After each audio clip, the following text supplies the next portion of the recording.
নমস্কার বন্ধুরা, আশা করি আপনারা সবাই খুব ভালো আছেন। আর একটি ভিডিওতে আপনাদের সবাইকে স্বাগত জানাই। দেখুন, আজকে একটু ফুলকপির পকোড়া বানাবো। আপনাদের দাদার আবদার যে আজকে ফুলকপির পকোড়া খাবে, তাই জন্য ফুলকপিটাকে একটু ভাপিয়ে নিয়েছি, জল গরম করে তাতে নুন দিয়ে একটু ভাপিয়ে নিয়েছি।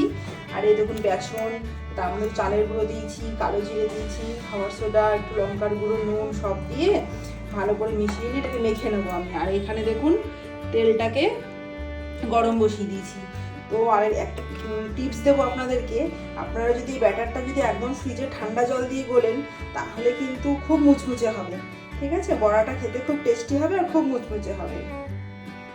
আমি ব্যাটারটাকে রেডি করে নিই। ঠিক আছে, দেখুন আমি এভাবে ব্যাটারটা রেডি করে নিয়েছি।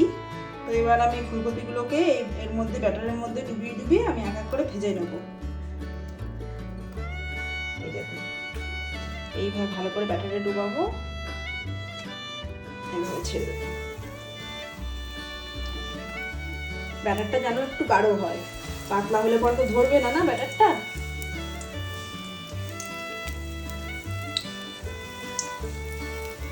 গ্যাসের ফ্লেমটাকে একদম বাড়িয়ে ফেলবো না, তাহলে ভেতরটা কাঁচা থেকে যাবে। যদিও ফুলকপিটা সেদ্ধ করা আছে, কিন্তু একটুখানি গ্যাসটা আমি কমিয়ে কমিয়ে ভাজলে পরে জিনিসটা ভালো হবে। মিডিয়াম টু লো ফ্লেমে রেখে আমি বড়াগুলো ভেজে নেব। দেখুন বন্ধুরা, আমার একদম ফুলকপির পকোড়া রেডি। ঠিক আছে, তো ভিডিওটি ভালো লেগে থাকলে অবশ্যই লাইক করবেন এবং কমেন্ট করে জানাবেন কেমন হয়েছে।